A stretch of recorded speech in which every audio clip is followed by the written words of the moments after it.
Okay. Yep. Yeah, it's showing on my end. Yes, it is. So, Pankaj, would you like people to keep asking questions as you go along or at the end?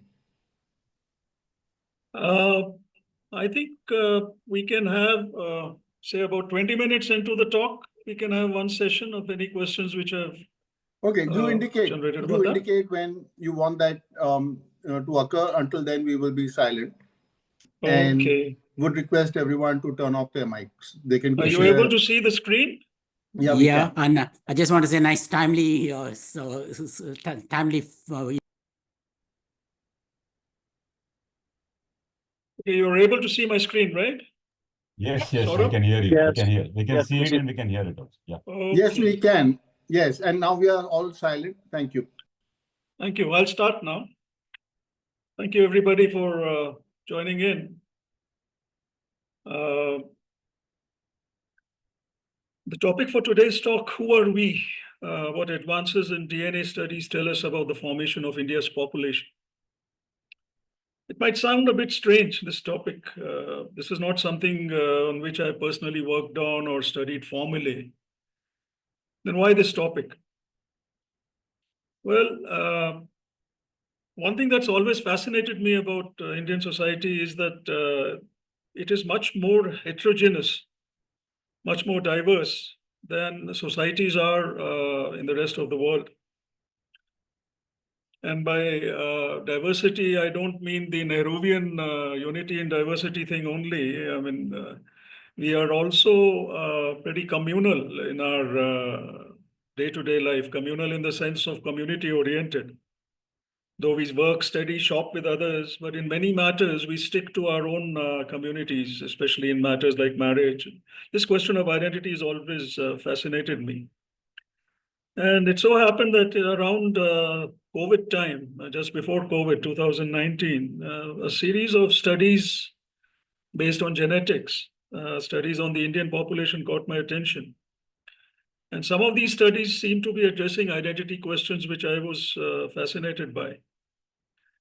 I was familiar with genetics in a very general sense. I did have biology till the 11th grade.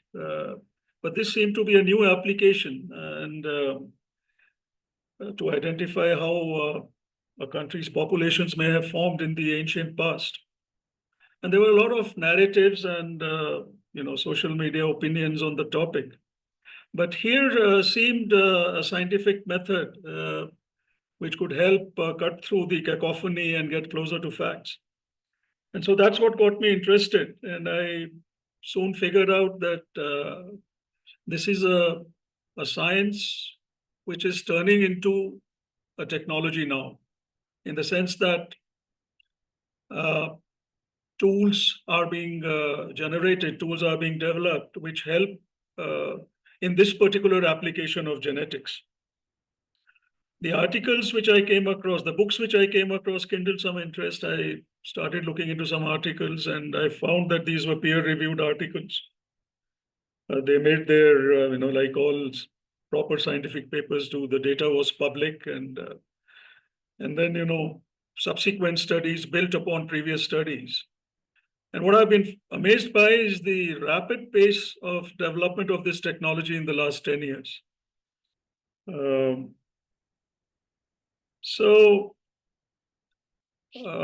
These were some of the reasons: identity, the fact that this is moving from science to technology. And there was one other reason: locality. It so turns out that most of the research in India being carried out in population studies or into DNA is actually centered around Hyderabad. The institutions involved in this particular activity are all located in Hyderabad, primarily the Center for Cellular and Molecular Biology here, and also the Center for DNA Fingerprinting and Diagnostics. So these were some of the reasons, and although I'm not an expert, this disclaimer I must put, it is out of interest that I got into it. And hopefully I'll be able to kindle some interest in this particular area in the audience today also.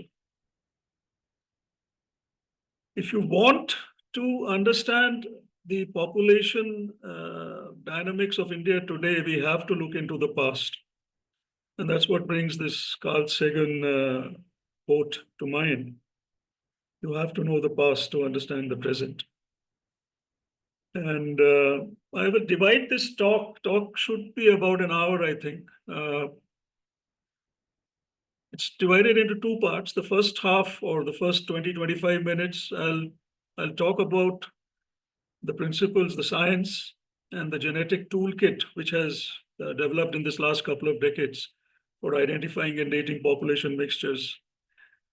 It's not too technical. It involves a bit of biology. I hope you will bear with me. But I think these principles will give us a good idea about why this particular new discipline is yielding results which are based on scientific principles. So to start with, what happened? Okay.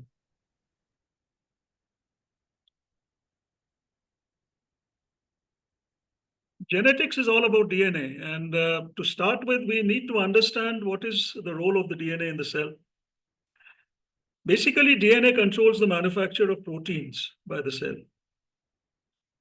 So one may ask, of course, what is this manufacture of proteins? Don't we take in proteins through our diet? Well, it's not really proteins that we are taking in through our diet. What we are taking in is amino acids. There are more than 100,000 proteins which are required by the body, and the body manufactures these proteins from the basic building blocks of proteins, which are amino acids.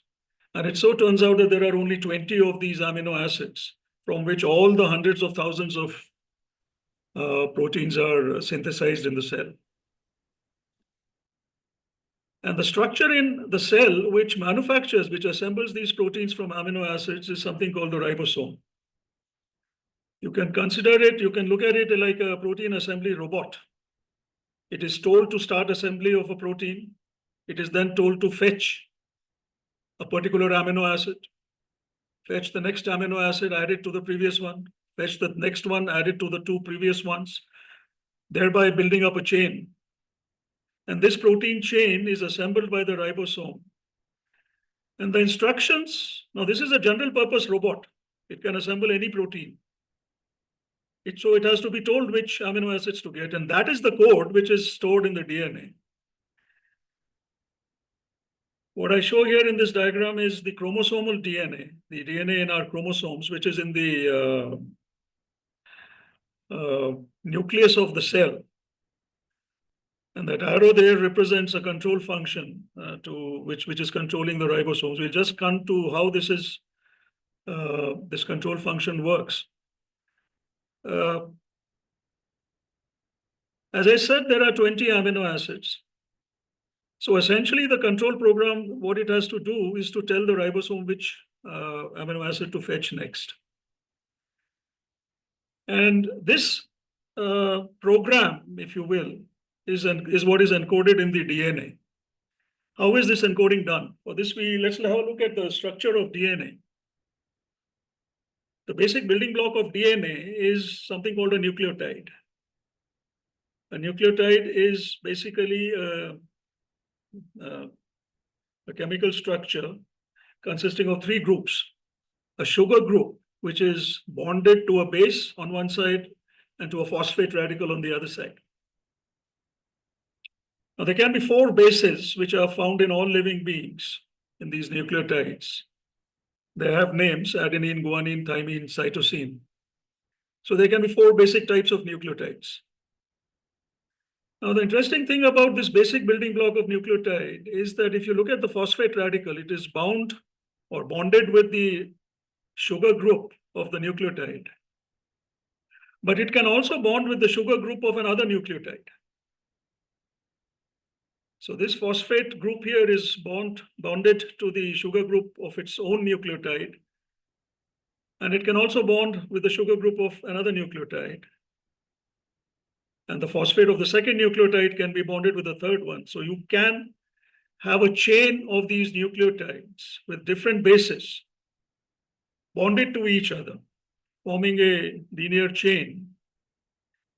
And the other point about this thing is that just like the phosphate can bond with sugar groups, the bases can also bond with each other. So if there is another such chain bonded through the phosphate radicals, then the bases can bond with each other. And so what you get is a ladder-like structure.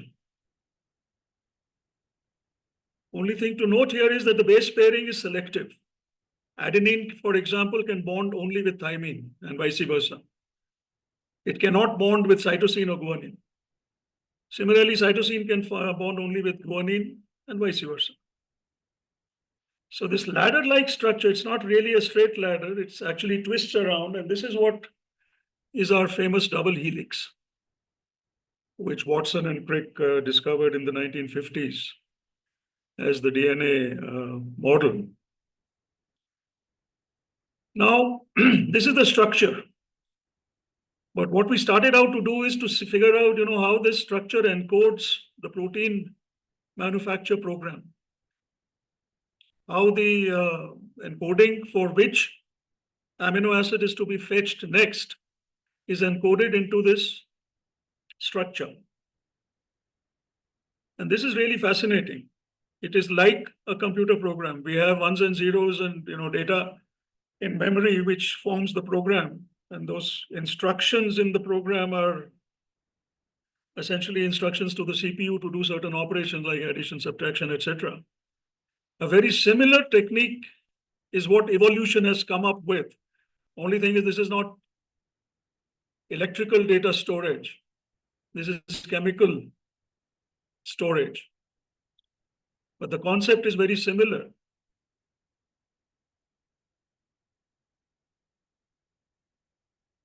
You look at a sequence of 3 successive nucleotides in a DNA chain.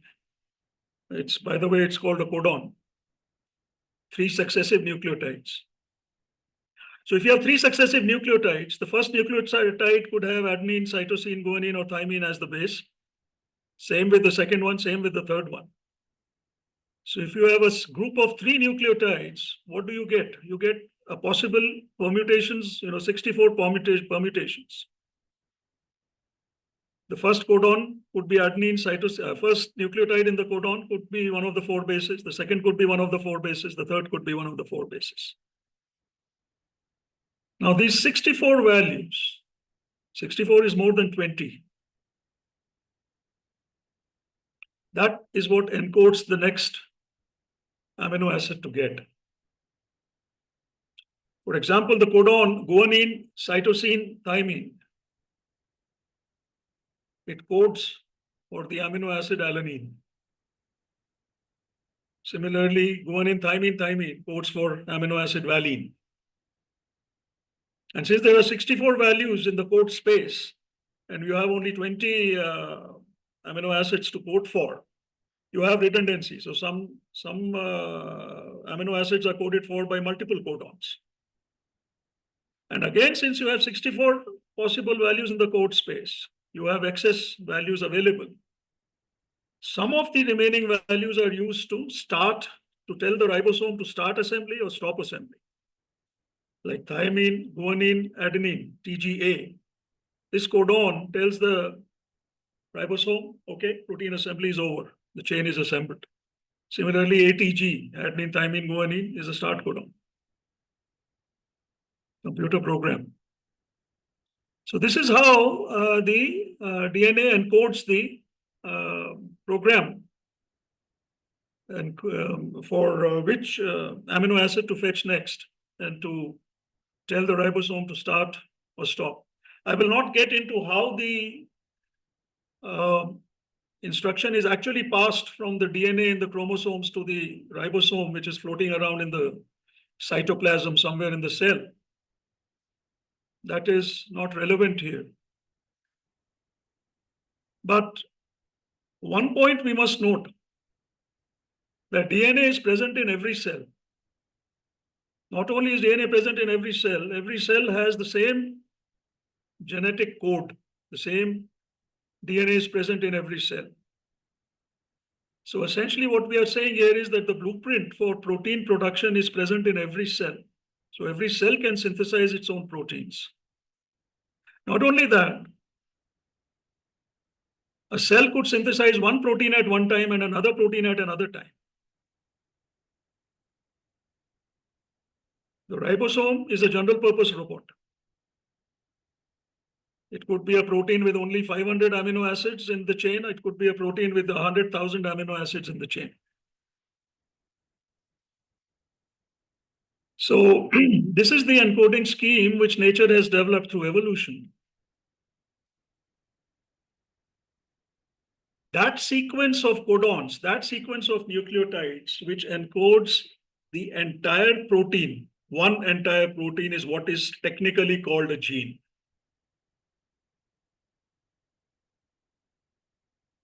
So a gene is comprised of multiple codons. Codons, remember, are sets of 3 successive nucleotides.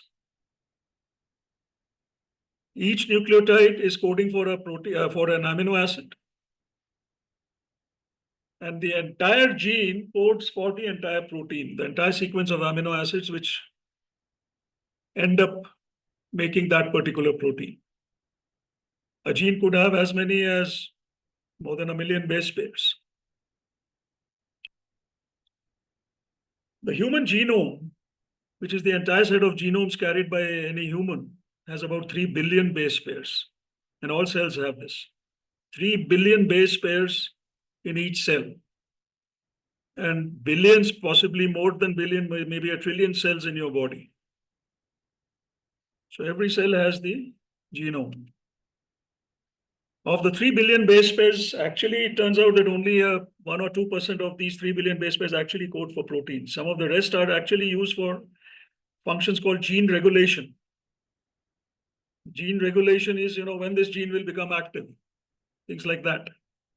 And some of the billions of base pairs are actually junk, perhaps a legacy of evolution.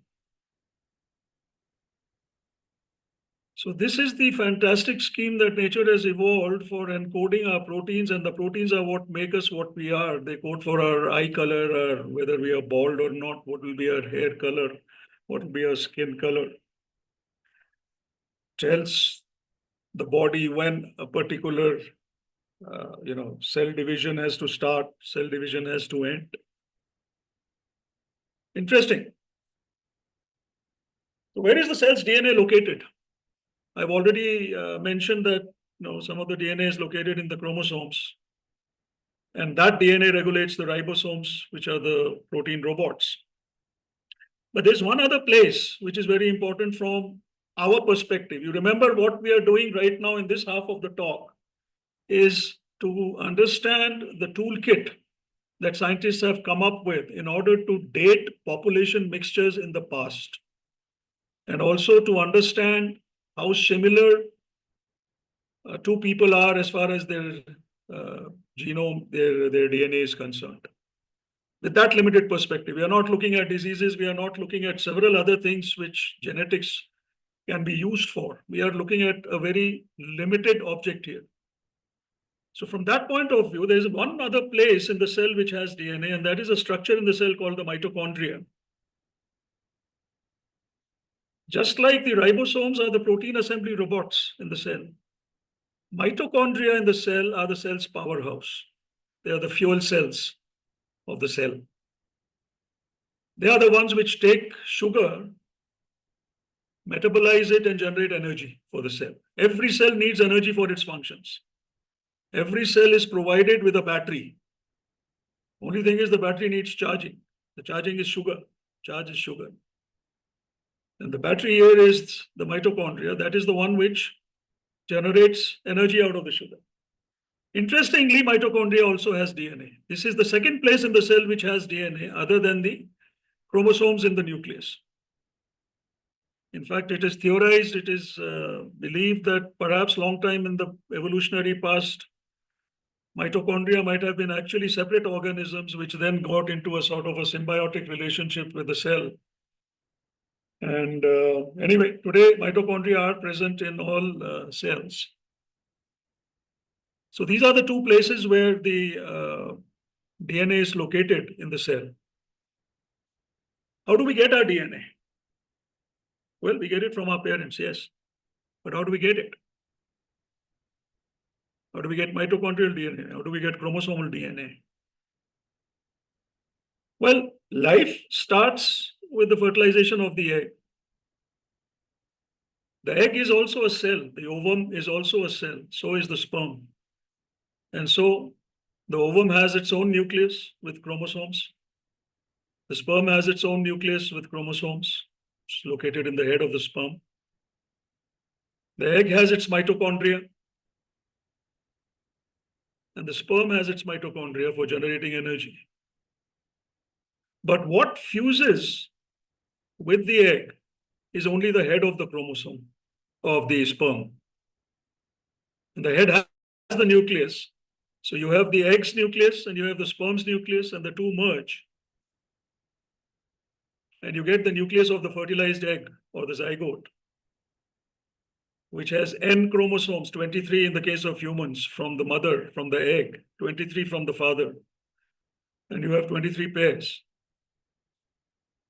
But as I said, what gets inside the ovum is only the head of the sperm, not the tail.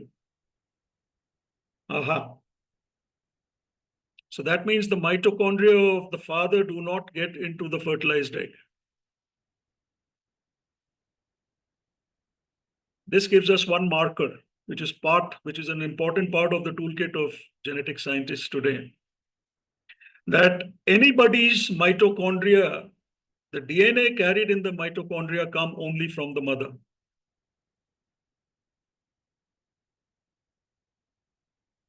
You can see its value from a perspective of trying to understand population formations in the past. From the fertilized egg, which is a single cell, ultimately a full human being has to result. So the fertilized egg divides, and then the daughter cells divide again, and the daughter cells of the first cell division divides again. Every time a cell divides, it produces two identical daughter cells. And the process of cell division, which is also called mitosis,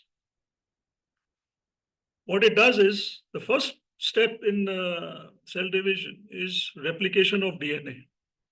The red here, let us say, is the mother's chromosome, and blue is the chromosome received from the father. The DNA replicates, two copies are formed of each of these chromosomes. And then a sort of a pinching occurs. And then the cells separate. And what results is two cells, each again, and these two cells are diploid. Diploid in the sense, diploid means that there is DNA from both parents. So these are identical cells, and this goes on lifelong. So this is how one cell becomes two, two becomes four, four becomes a trillion. This cell division results in diploid daughter cells carrying identical DNA as the parent cell. But there is one place where this scheme will not work.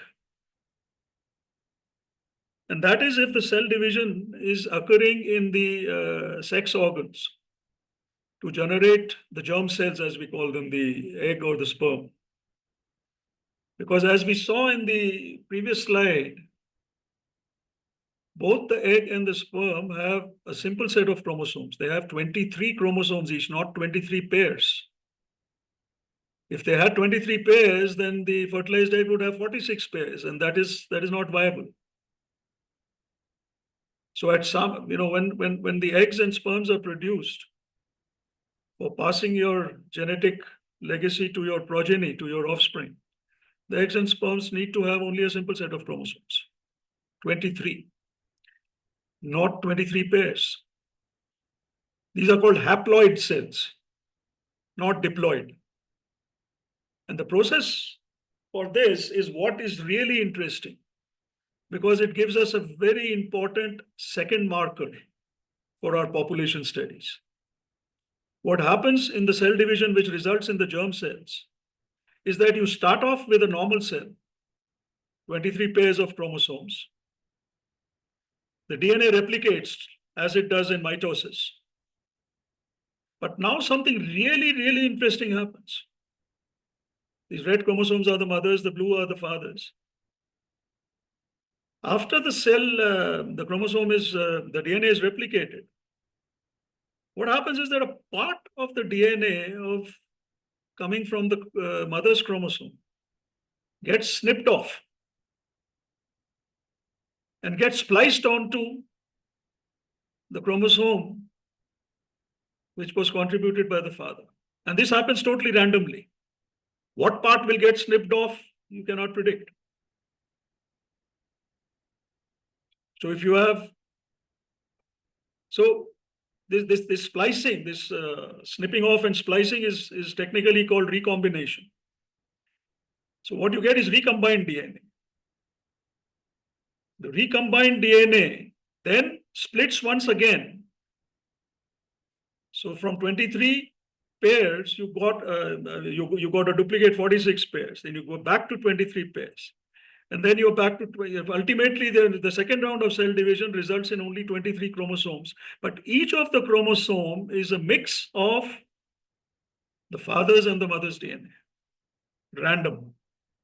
Not identical. So if 4 sperms are produced, they're all with a different legacy, with a different combination, with a different splicing and splitting.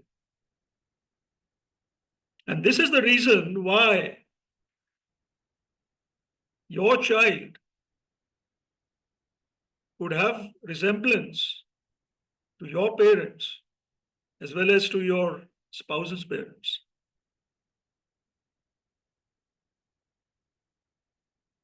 This is where the genetic engineering is done, and this is why we don't look all identical to each other in various ways. The splicing and the splitting and splicing is the real fascinating thing. It's a really fascinating thing.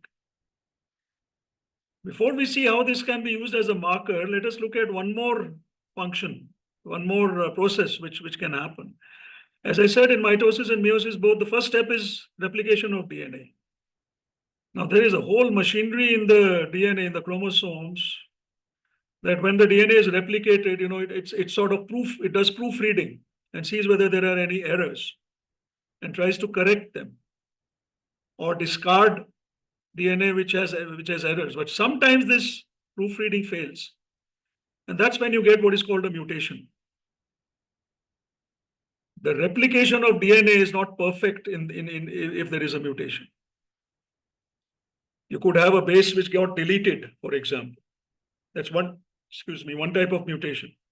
You could have a base which is duplicated. You could have a base which gets substituted by another base.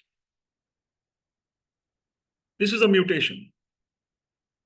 Now, if a mutation occurs in your normal cells during mitosis, it's okay. I mean, it happens. It may be positive, it may be negative, it may be neutral. But it cannot be passed on to the offspring.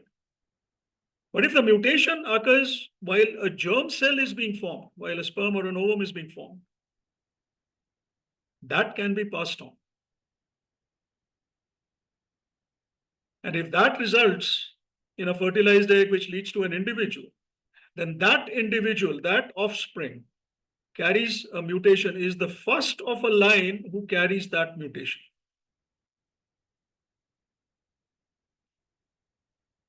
The genetic name for that is he's the first individual of a haplogroup. A new group forms starting from that individual.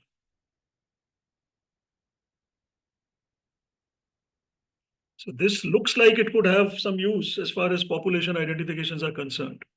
So now let us gather all this information together to come to the end of the first half of this talk, which is the toolkit. Let us just gather all this information first. The first point to note is that actually 99.9% of the genome of all human beings is identical. What is different is 0.1%, and that is due to mutations which got inherited. But that still means about 4 to 5 million places in the genome people are different. because you remember 3 billion base pairs, about 6 billion bases. So almost 0.1% of that is 4 to 5 million. Mutations have been found to occur at predictable rates, although the rates are not identical in mitochondrial DNA and chromosomal DNA. And in some, even gene-wise, even chromosome-wise, there are some differences in mutation rates. But on an average, the rates are known. Now let us see. Left to itself, without mutations, everybody would be identical. Everybody's DNA would be identical. But mutation is a fact. So if there are two individuals who have few differences in inherited mutations, then what does it mean? If you go further down that line, from the start of the individual who started that haplogroup, the first individual, if you go further down the line, as you go to, as generations add up one after the other, the DNA will again start becoming very different from each other. The new mutations will come in. So people who have few differences in their inherited mutations must be, most likely, they would have had a recent common ancestor. Qualitatively speaking, let's not get into the quantitative aspects. And how do you find out such differences? There's 6 billion bases, 3 billion base pairs. How do you even find out? How do you even start the exercise of figuring out, where two samples differ in their mutations? And this is where mathematical techniques are employed, something called principal component analysis, which is actually a generic technique used in several places. It's basically a technique which reduces a large dimensionality to a small dimensionality.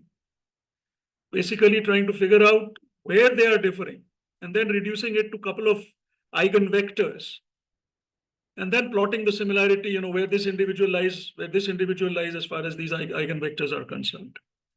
We'll see some of the graphs that result from this. So this is used for comparing samples.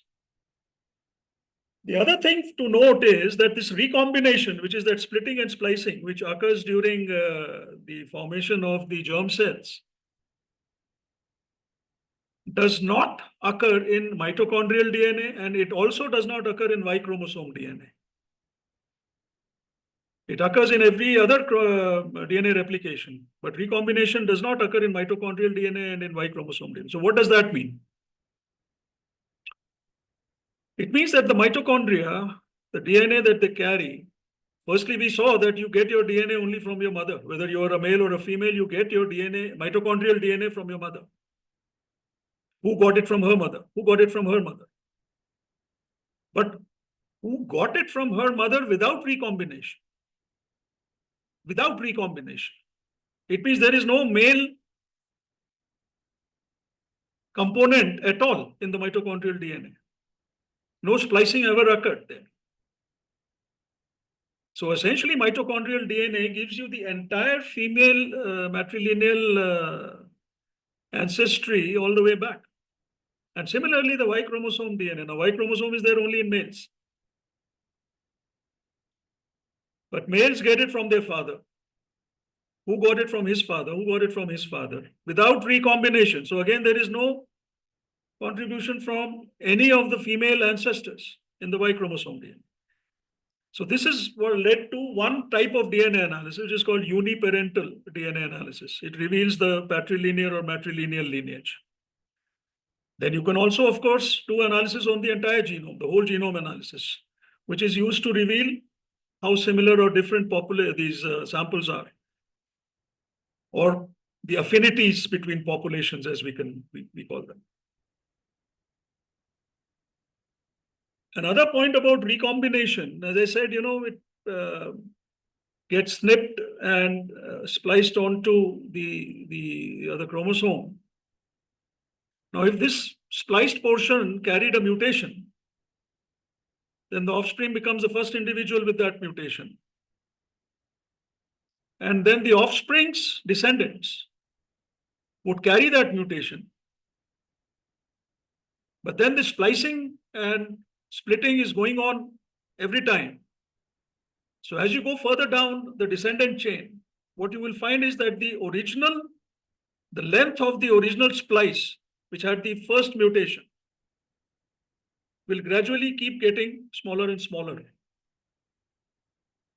So the smaller the spliced strand, the farther away the original ancestor who first carried that mutation is. So this is another marker. The length of the spliced strand, which has that mutation, gives you an idea about how far back it occurred. So you have mutation rates.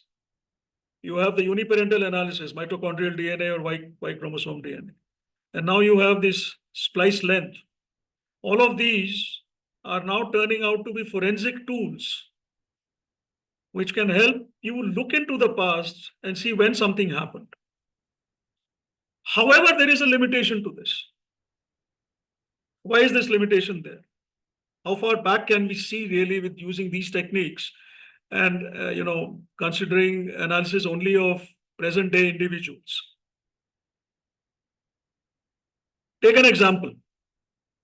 It is known that on an average, about 46 splices occur every time an egg is formed, and about 25 every time a sperm is formed. So this means in every generation, on an average, 71 splices are occurring. Remember, the splices are what are telling us about, mixed ancestry. And the length of the splice is telling us how far back it occurred. So if you look down, say, to your children, 71, their children, 142 splices by then. Their grandchildren, 3 times 71, grows linearly. But what about the number of ancestors? You look at, the family tree 10 generations down, you would have had about 700 splices, but you would have had about 2 raised to 10, which is 1024 ancestors by then. It means not every ancestor's DNA is figuring in the person who is 10 generations down. It cannot. 710 is less than 1020. I mean, to dramatize it, let's look 20 generations down. That's about 1400 splices. But 20 generations down, there are 1 million ancestors possible, 2 raised to 20. I mean, there may not be million because there would be, 20 generations back, there may be people who were actually from a common ancestor and all that. But you see the problem.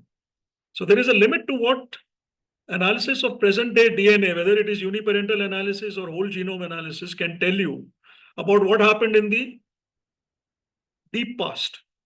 And that is where the latest technique comes in, which is ancient DNA analysis.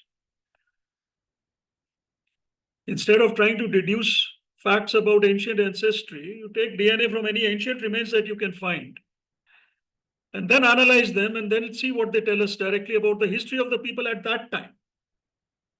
And then compare them with present and see, what could have happened.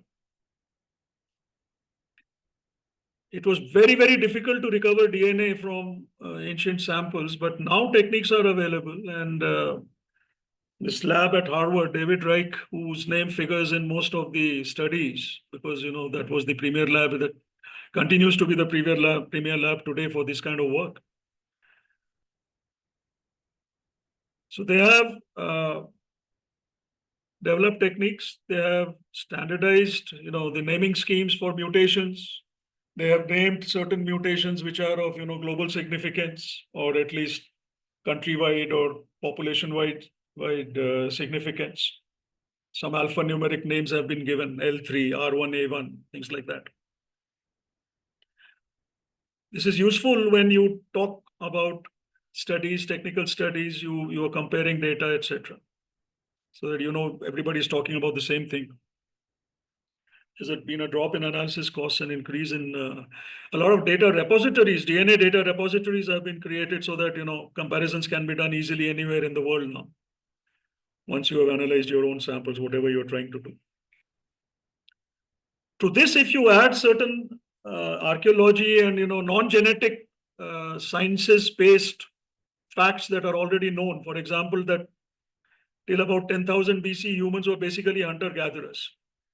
We are mostly interested in what happened after that because societies and a lot of the things that flow from societies started getting formed only once agriculture was invented, around 10,000 to 8,000 years ago, and domestication of animals started.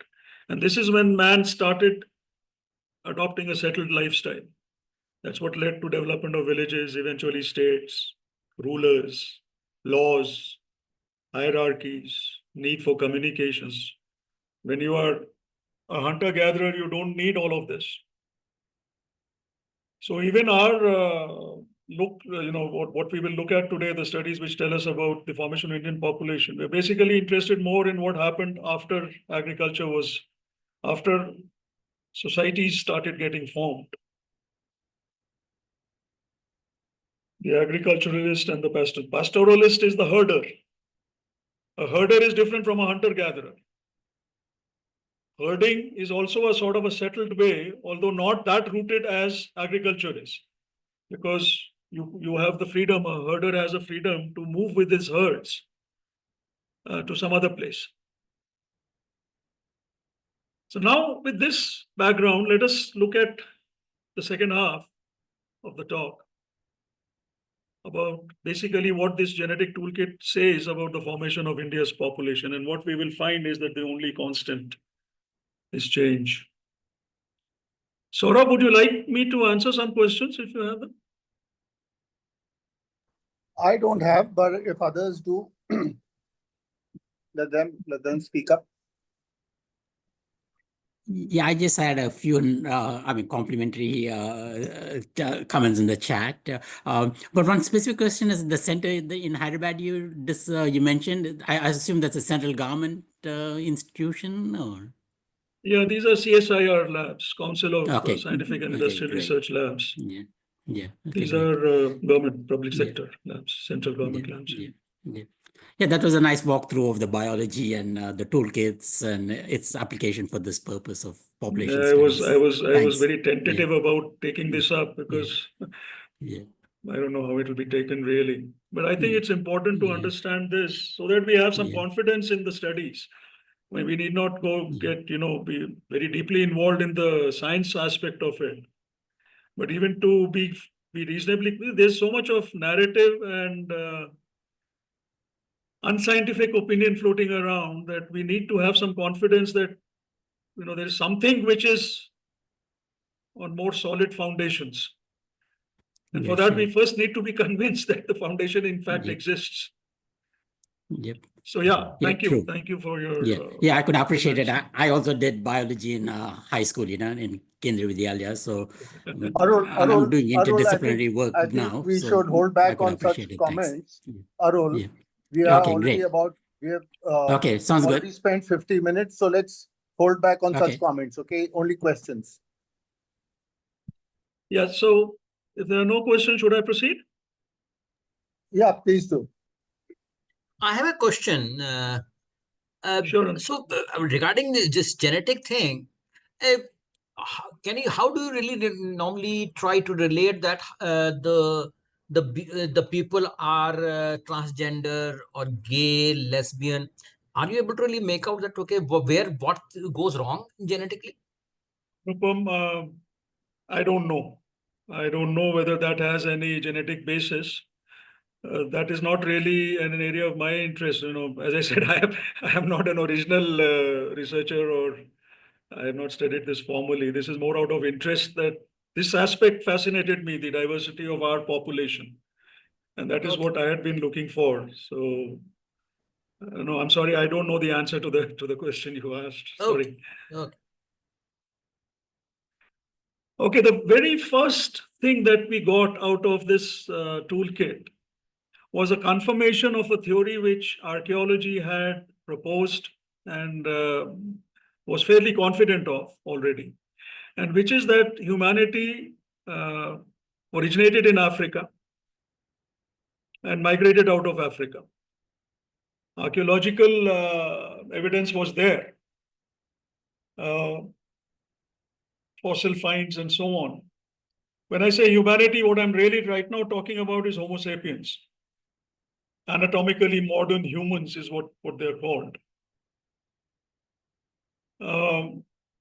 what the genetic toolkit does is it not only confirms it, it gives a date when this migration happened. And it even gives an idea about what was the size of the band of people who migrated out of Africa. And it appears that that band was not more than about 1,000 or 1,500 people. And that this migration occurred about 65 to 70,000 years ago. How do we know this? Interesting thing is that every person from outside Africa, is born outside Africa, carries a mitochondrial mutation, which descended from the original mutation called L3 today. Every individual outside Africa carries that mutation or descendants of that mutations, which can be traced back to L3. But no one within Africa carries that mutation. L3 itself was a mutation from earlier mutations which are found in Africa, L0, L1, L2. So what it means is that a woman with this mutation migrated out of Africa around 65,000 years ago is what the dating tells us. And then essentially a woman or maybe two, we don't know. Everybody else is descended from, if not this woman, a very small group of women there. It's a very, very strange thing to grasp. This is what that migration, the DNA studies show the migrations look like, that Homo sapiens initially developed in Africa around 200,000 years ago. About 150,000 years. These numbers are basically 1,000 years. Africa is a huge continent, migrated to various parts of Africa. And then around 70,000 years ago is possibly from this route. A group of people migrated out. There is no Homo sapiens available, evidence of Homo sapiens available anywhere in the world prior to that, outside Africa. Almost the first place they came to was India, and through India all the way down to Australia. About 15, 20,000 years later, a migration took place from, descendants of this original group into Europe and then to various other parts of the world. You see, Homo sapiens is a strange species. I mean, it's a very rare species in the sense that man is the only species, or maybe you can count it on fingers of one group, which has only one species, one living species. You have hundreds of species of dogs, of cats, of birds, of plants, of this and that. But there's only one Homo sapiens. But this was not always the case. There were other Homo species. There were the Neanderthals, there were Denisovans, various other people were there, other related groups were there. But for the last 40, 45,000 years, there is nobody other than Homo sapiens as far as this particular, genus is concerned. So this was the migration out of Africa. L3 led to groups, subgroups with the mutation, which is now named M and N, which is what is found today all over the world.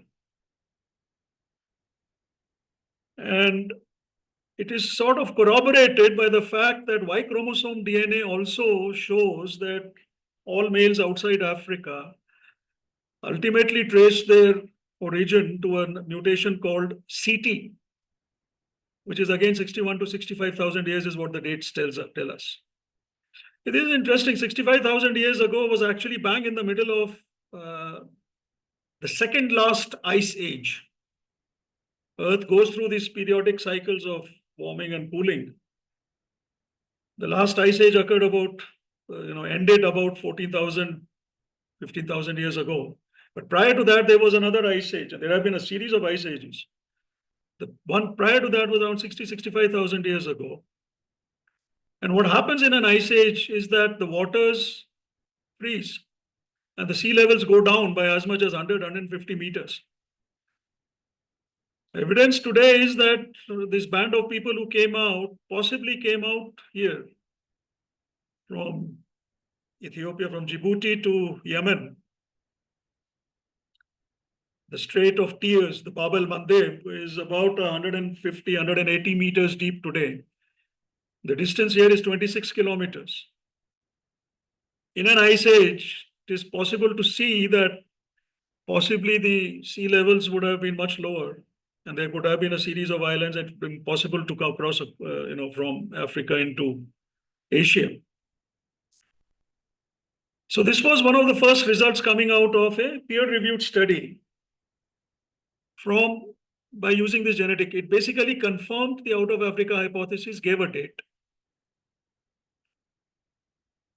We next come to another study, which is of 2014, published in Nature magazine by Lazaridis and all. This has 120 co-authors. And this was about how the population of Europe of today was formed. To summarize, what it says is that 45,000 years ago, as we saw in the previous slide, there was this descendants of out of Africa, people who migrated into Europe. You see, everybody here is out of Africa descendant only. But there was a migration about 45,000 years ago into Europe, all the way into Britain. And these were hunter-gatherers at that time. There is DNA evidence. This study actually was based on how many? Let me see. 9 ancient samples, ancient DNA samples, 9 of them from Germany, Luxembourg, and Sweden, from about 7,000, 8,000 years ago. And these were compared with DNA samples from about 2,300 modern Europeans. So this was the first result, that 45,000 years ago, there was this hunter-gatherer migration, which we know. But what is interesting is that 7,000 years ago, there was a migration of people from what is called Anatolia, eastern part of Turkey, or east of Turkey. Anatolia has a checkered role in human evolution, in human societal development. And it is thought that they had also invented farming around 7,000 years ago. And these were farmers who migrated into Europe. Why I'm talking about Europe when the topic is about India will be clear in the next couple of slides. 7,000 years ago, farming migrants from Anatolia mixed with the hunter-gatherer population. And this is what the genomes and the DNA from those ancient samples shows, which are about 7,000 to 8,000 years ago. But then when you compare it with modern DNA samples, you find there is an in-migration which occurred after the Anatolian migration. In fact, now it is dated to around 5,000 years ago. From the steppe region, the grasslands of Central Europe, Russia, Ukraine, north of the Caspian. And this was a Y chromosome dominated in-migration, meaning a male-dominated in-migration. And it spread rapidly throughout Europe and all the way into Britain. And today you find that the hunter-gatherer DNA is almost absent. It's been almost totally overridden by the DNA from the steppe regions. So around 5,000 years ago was a migration from the Russian steppe into Europe. It spread rapidly, Y chromosome male dominated. What about India? As I said, CCMB was studying the Indian genome. The purpose was to study genetic impact on health and disease, etc., but also to understand and characterize the genome, Indian genome. It had created a repository of 18,000 plus DNA samples from 300 plus ethnic groups across India, right around the time that the human genome was sequenced in 2003. That project was completed. By that time, CCMB had already created this repository of DNA, which turned out to be very useful for subsequent studies. And these studies were being done in parallel with the developments. 2014, we saw the paper about Europe and all, but this we are talking about 2003-4, when these repositories were created in CCMB. And one of the results which came out from this served to establish the benchmark, the reference DNA for Indians. And this was, part of that 18,000 samples were samples from the Andamans. And they had taken samples from the Onge, who were a tribal and the North Andamanese, Great Andamanese. And there was this paper which was, lead author was K. Tangaraj, Kumaraswamy Tangaraj of CCMB, and 7 authors in all. In May 2005, reconstructing the origin of Andaman Islanders. And this is a figure from that paper. L3 is what came out of Africa. This is a mitochondrial DNA study of contemporary DNA, today's DNA, not an ancient DNA study. What it shows is that L3 led to M and N haplogroups later down, later down the line. And the M DNA is what is present in the Onge and the Great Andamanese, the variations of the M DNA.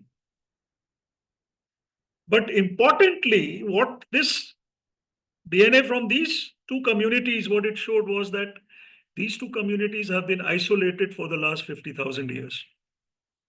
So all they have is natural mutations today. There is no admixture. There's no mixture of populations. And why this study became important is because since this is unmixed DNA for almost 50,000 years, it serves as a benchmark reference for the substrate of Indian mitochondrial DNA, Indian DNA on the female line.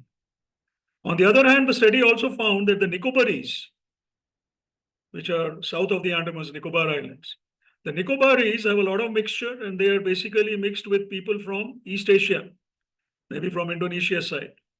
And fairly recently, the mixtures have continued fairly recently. So these N, R, B, R9, F1, A1, A1, these are all names of mutations which were analyzed. For our purpose, the important point is that this established a baseline for the mitochondrial DNA of Indians. And now we come to this study, which is important. And this was a study in 2009. Mind you, this is again before 2014 European study. But David Reich, who was the lead author, along with 5 others, and 5 others included Tangaraj and Lalji Singh, was director of CCMB, Dr. Lalji Singh. The paper was called Reconstructing Indian Population History. What had happened is these 18,000 samples, CCMB collaborated with David Reich, because David Reich had developed at that time, CCMB did not have this in-house fast DNA analysis technology, which today they have. And David Reich collaborated with them. And David Reich was also working on that European paper that he was also a co-author in that previous study. And David Reich came across this Andaman paper by Tangaraj. And he contacted them, and they ultimately collaborated, and the samples were sent out under explicit permission was obtained from Government of India, and analysis was done in Reich's lab. And it led to 2 startling conclusions. These were basically 132 samples from 25 population groups, which are mentioned, where they took these population groups from. There were a lot of groups from Andhra Pradesh, possibly because CCMB is located in Hyderabad. And there were Kashmiri Pandits, there were, Bhils, Nagas, Kurumbas, Brahmins, Srivastav, Kayasts, Vaish, all that, community-wise. The first result is that, okay, now, this is an example of a principal component analysis eigenvector graph. So what they did is they took these samples, 25 communities, and these are the communities. And there are various legends representing them on the graph. What I have done is I have these brown things I have put to identify where a particular community lies on the graph. What they found very interesting was, or what in fact is very interesting in this paper, is that the Indian groups lie along a line, a cline as it is called, C-L-I-N-E, cline. And the fixation index, which measures the variation, the differences between groups, is much more than in Europe. But despite it being much more, it is not randomly much more. They all lie along a line. And just for reference, they had also put the European genome and the Chinese genome just to see, whether there is affinity with any of these genomes. And bang on, the Indian cline points directly at the European. And you can see the European DNA is much more tightly clustered. It is not spread out. It's much more uniform. The Indian DNA is not. It is spread out. There is group-to-group variation is quite large. And it is pointing at the European. What does that mean? There is some affinity here. There is a gap here.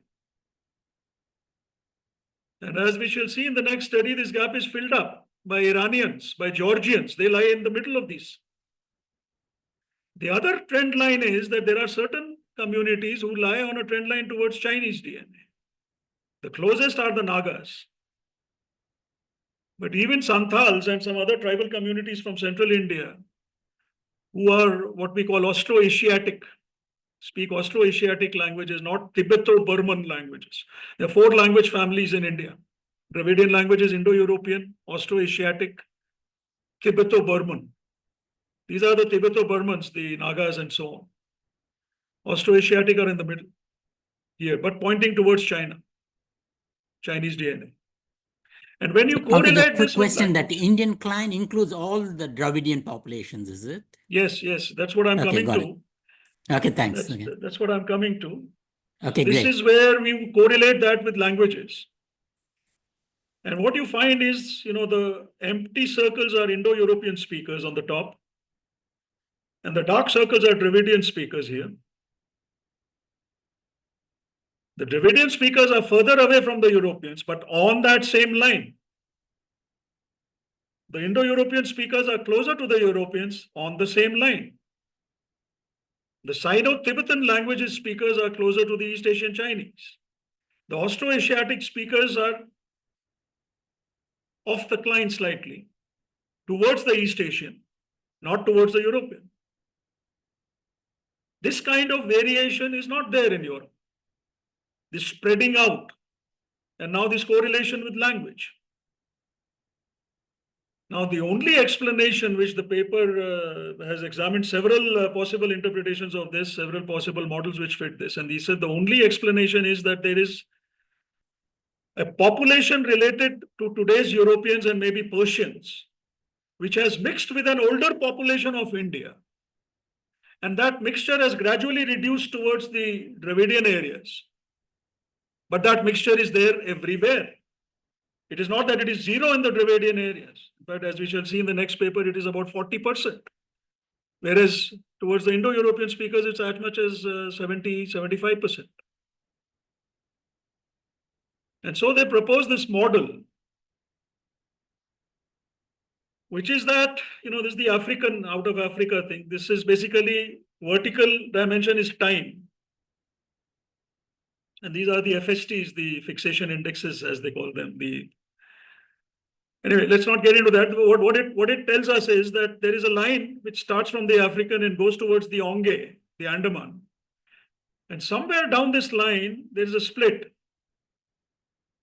And this split comes down into something which this paper coined a new term called ancient South Indians. And they are related to the Onge, in the sense that they are part of the same. There is another technical term in genetics called clade, C-L-A-D-E, that they have a common ancestor here. And then they branch out. So these people remain, because they are unmixed, they remain there. But the ancient South Indians are related to the Onge. Now, somewhere down this line, there is a branch off, which ultimately leads to Europeans.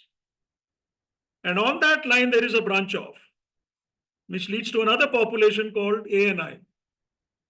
Now, this ancient North Indian, ancient South Indian, let me be very clear, at least as far as my understanding is concerned, these are constructs. You are trying to fit a model to explain the variation in India's population. And then what this model says is that everybody in continental India, in mainland India, is a mixture of ANI and ASI, ancient North Indian and ancient South Indians, with the Indo-European language speakers being closer to ANI and Dravidian language speakers being closer to ASI. Let me leave you with this thought and come to the second conclusion of this study, which was again very interesting and very startling.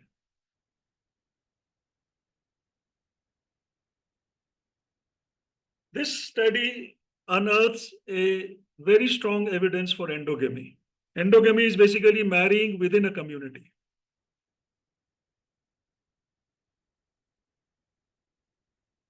It says there is a very high FST, fixation index, which basically indicates strong group-to-group variation. Now, you see, why does it not happen in Europe?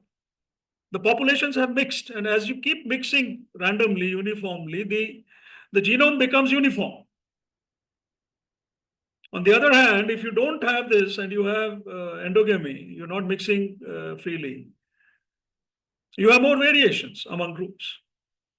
So according to the paper and according to genetic theory, a higher value of the fixation index indicates strong evidence for founder events in those groups. That means there's somebody who started that group, and then that group is closed after that.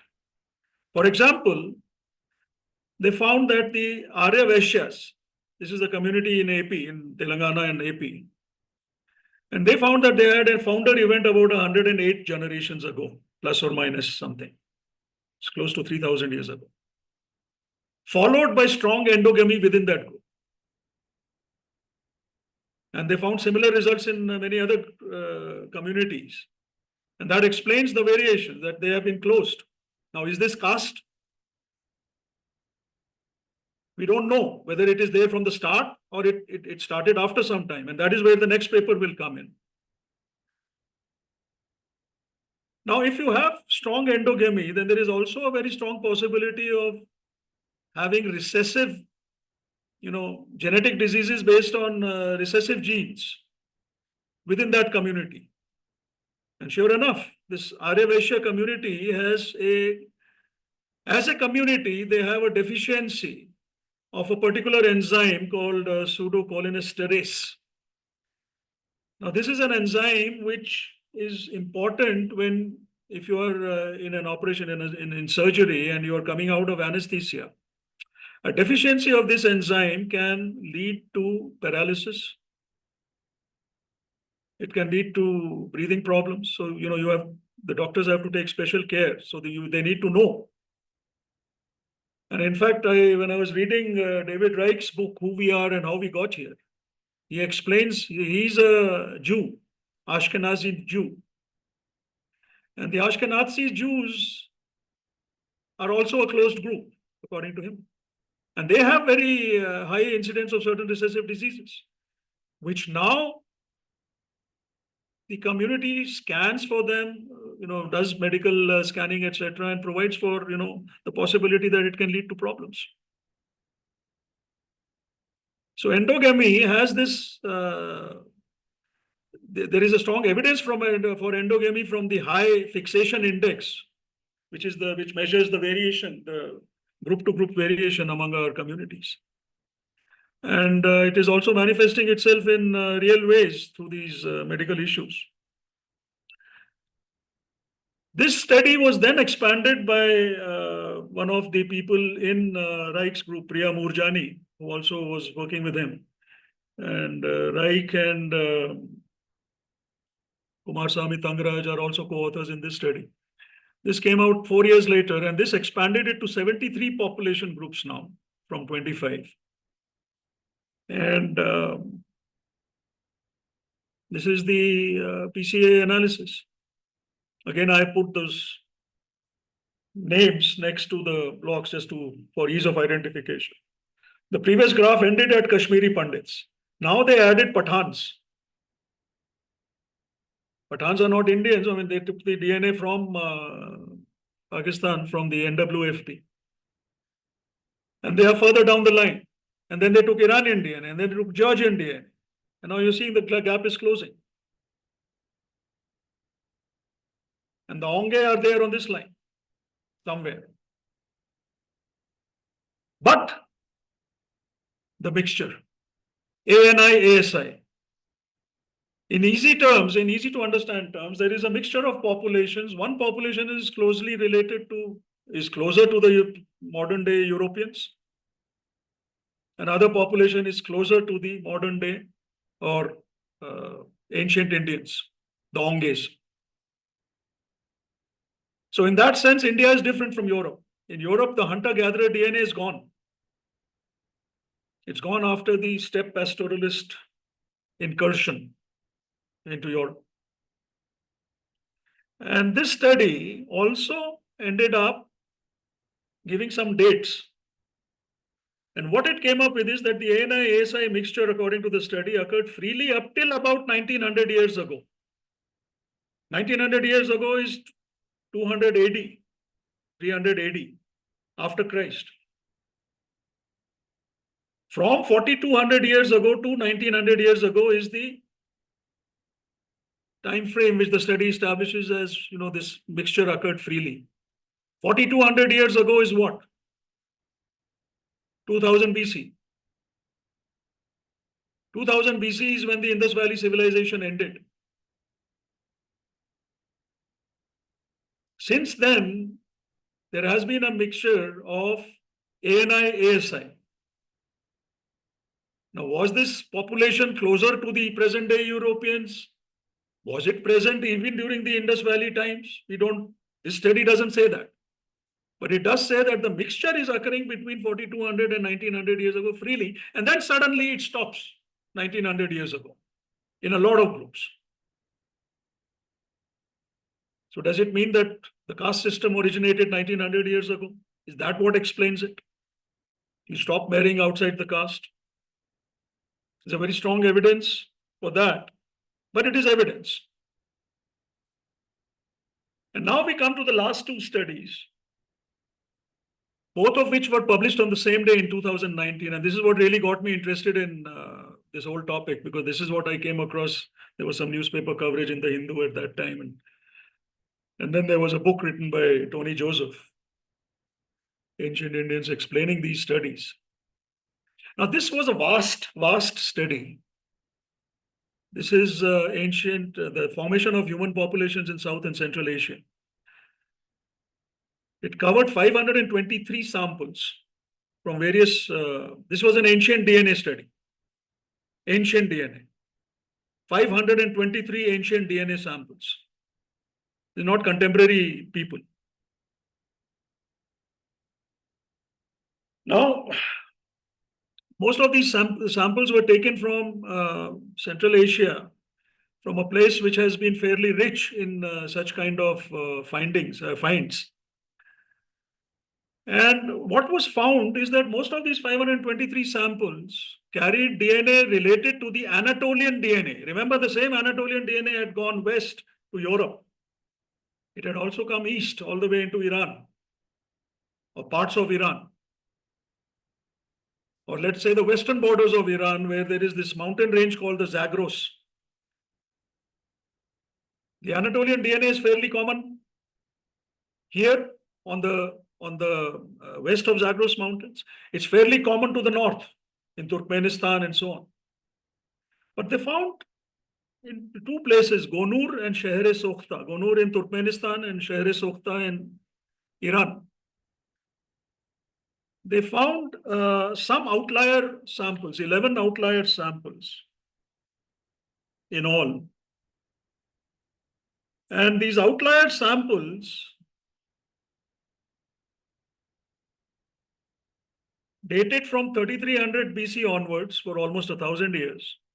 3 of these were from Gonur and 8 from Shahri-Sokhtar. They were outliers. Why? Because they had no Anatolian ancestry. No, zero Anatolian ancestry. Dated 3300 odd BC to 2000 odd BC. No Anatolian DNA. So what did they have? They had a DNA which was a mixture of Iranian herder DNA from the Zagros mountain area and South Indian hunter-gatherer DNA. And they gave some dates for when this mixture would have occurred up between the Iranians and the South Indian hunter-gatherers. More importantly, for our perspective, all this is fine, but what does it really mean? They placed these people in these 11 samples in a separate group called the Indus Peripheric Line. And then when they compared this DNA with 86 other samples from 1000 BC to 1200 to 1300 BC, etc., found in areas of Swat and NWFP in Pakistan and up to Kashmir and all that in India, they found that these 11 individuals, the DNA of these 11 individuals fitted very well as ancestral to those 86 other samples. Not only that, it also fits as a very good model, as a very good ancestry model for our DNA today, modern South Asians. A mixture of Iranian hunter-gatherer DNA, herder DNA, and South Indian hunter-gatherer DNA, which could have occurred about 5,500 BC or something like that, 6,000 BC, maybe even earlier. So what is going on? It will be clear in a minute. The other thing that this study came up with was this very interesting sort of finding that there was a migration from the Russian steppe into India. These people, possibly 3300 BC in this part of the world between the Black Sea and the Caspian Sea, just north of that, near today's Ukraine and all that. These were the same people who had gone into Europe around 3000 BC. And their descendants also came into India around 2000 BC. And if you look at the ancient samples, they contain mixtures. The dark blue here is the Yamnaya DNA, the steppe pastoralist DNA. The light blue is the South Indian hunter-gatherer DNA. This is from ancient samples. This is not today's samples. These are ancient DNA samples found, which have been dated to 1200 BC, 1800 BC, things like that. And as you go down south, you find the steppe pastoralist DNA is missing. Today, if you go down south, the steppe pastoralist DNA is there, even there. About 39% of the DNA, even deep south, is steppe pastoralist DNA. Up north, it is 71%. If you look at Brahmins, if you look at the Pandas of Banaras, they have the highest steppe pastoralist DNA in the country. The Bhumihars of Bihar, they have very high concentration. The Haryana Jats, very high concentration of, very high proportion of steppe pastoralist DNA. So what is it saying? That there was a migration from the steppe area, but that is around 2000 BC. But 5000 BC, there was a migration and mixing between Iranian herders and ancient South Indians. So what does it mean? It means that the 11 outliers who were found in these two places in the first part of the study had that old Iranian plus South Indian mixture. They did not have steppe pastoralist DNA. But then for subsequent samples from 1000 BC, 1200 BC, 1500 BC, they start getting steppe pastoralist DNA. And finally, the other study which came up on the same day was about the DNA from a sample recovered from a place in Haryana called Rakhi Gadi. which was at the eastern edge of the Indus Valley civilization. So this was a female skeleton. In fact, they found about 60 odd skeletons, 61 skeletons. They were trying to recover the DNA, but they were able to recover DNA from one only. And this was what was analyzed. And when it was analyzed, it was found to be a perfect fit, perfect identical match with those 11 outliers found in Gonur and Sheresur. So now you see the span of the Indus Valley civilization. Maybe it had contacts with towards the west, towards the east. People were in trade, trading with each other. And these people, were there on some visit or whatever. They died in Gonur, they died in Sheresukta, they were buried. But their DNA is different from, the DNA of all the other skeletons found in Gonur or Sheresukta. But Rakhigarhi is the confirmation that this was the DNA spanning the eastern edge of the Harappan civilization, western edge of the Harappan civilization. What is this DNA? Iranian hunter-gatherer plus South Indian, plus Indian hunter-gatherer. So the Harappans were essentially people who were a mixture of the Iranian herders and the Indian hunter-gatherers. And then this population, around 2000 BC onwards, you start getting a steppe pastoralist inflow, which gradually mixes all the way deep down, deep south. Today we have that steppe pastoralist DNA. We have the Iranian herder DNA. We have the ancient South Indian DNA, which has not been overridden, unlike in Europe. And according to this paper,